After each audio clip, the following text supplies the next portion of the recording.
Hi, my name is Kevin Thiels. I'm an AI and solutions architect. Today I would like to talk about Asup. Asup exists out of two products, an updater and a tester. Let's start with the updater. The updater is a automated way of doing updates so that a developer doesn't have to.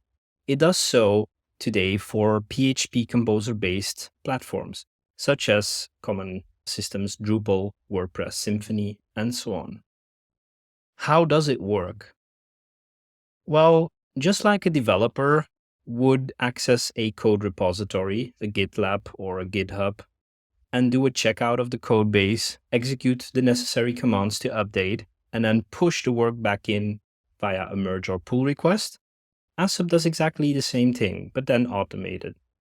Now, if you want to, let's say, have full control over, if you use, for example, CI/CD pipeline, you can do that by explicitly mentioning some configuration. You could say, for my test environment, I want the update to happen fully automatically. But for production, I want to keep the merge request open so that I can manually check it. This is basically how Asup Updater works. There are much more options, and in the future, we are planning to add many more. But in a nutshell, that is the updater. You can, of course, also work with scheduling. The information on the website is full and complete, so you can have a look at that as well. Okay, now, for example, practically, I have a project here that is running an outdated version. And if I look here, I see that the Asup has actually opened the merge request for me or pull request in GitHub. And I can see that files have changed here. Namely, this specific package is going to be updated to version 3.0. I can choose to merge this in, accept it, or I can choose to reject it.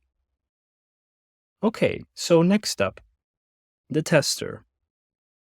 If we are going to update more and more frequently, that also implies that testing is important. It always is, of course. But if I update more, you can assume that you have to test more, generally speaking. Following that statement, it would be impossible if somebody manually would test each code change over and over again. This is where the tester comes into play. We have made a tool that is going to help you for more technology stacks than only PHP. The entire list is here also on the website.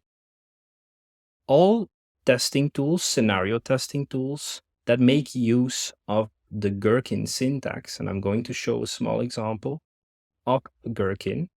So a file could contain feature, saying guess the word, and then it's going to exist out of scenarios, one or more. And these steps we see here is what we call a step.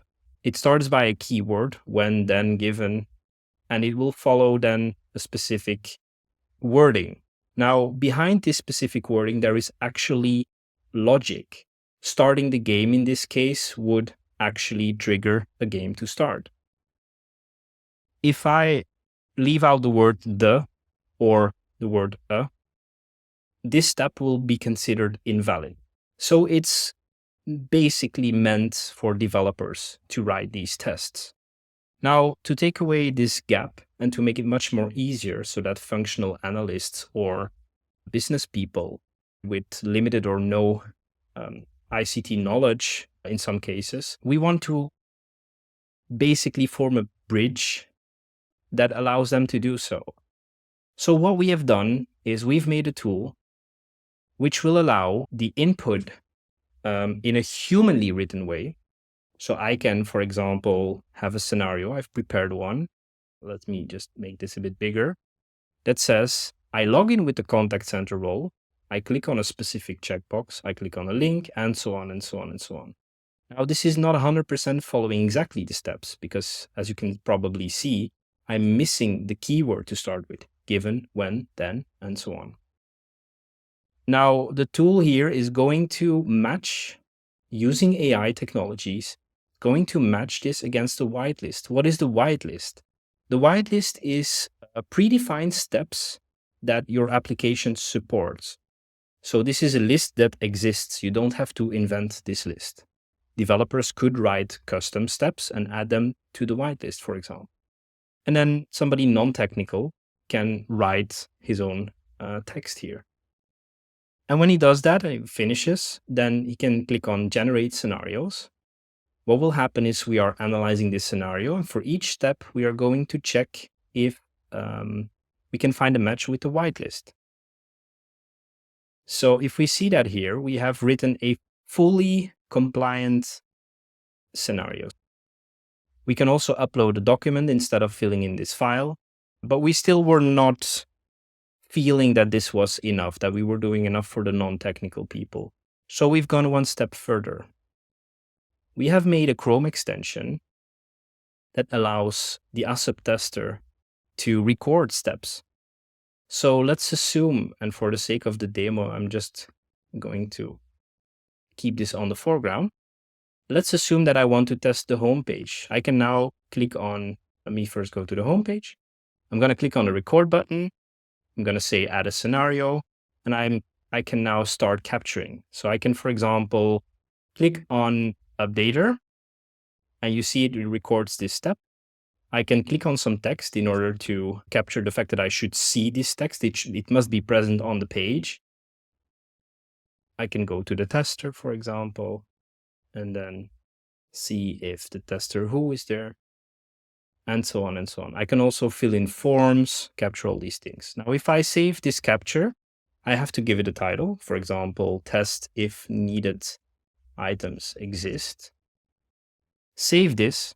I can still view my steps after, or I can throw it into the trash if I feel like I have to restart. Once I'm done, I'm going to click the finalize button, which will open the application again and populate this based on the information I have. All that remains now is to click the generate scenarios, and it will give me my proper response. We even have some additional settings that can allow for further fine-tuning. That's it from me today. I hope you enjoyed the explanation. Thank you.